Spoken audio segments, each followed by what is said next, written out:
Welcome back. We're expecting another freeze overnight, and there are some important things to keep in mind when this happens. KQ2's Jade Steffens brings us some tips for how to prepare for the cold nights ahead.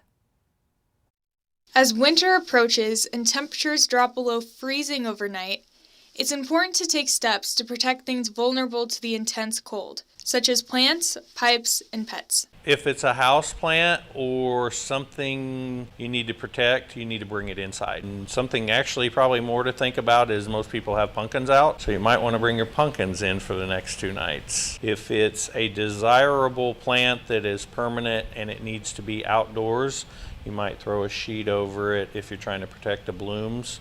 But you shouldn't need to worry about your plants rooted in the ground outside. Permanent plants are used to the weather going up and down.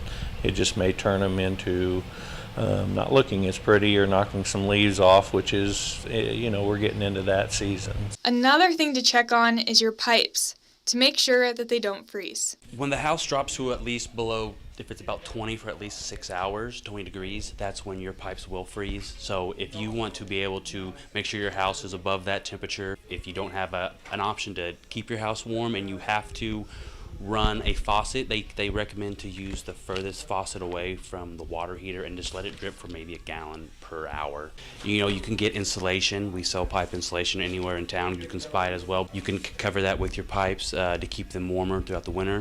And don't forget about your pets. According to ASPCA, if it's too cold outside for you, it's probably too cold for your pet. So don't leave them outside overnight and make sure they have a warm place to sleep. Reporting in St. Joseph, Jade Steffens, KQ2 News.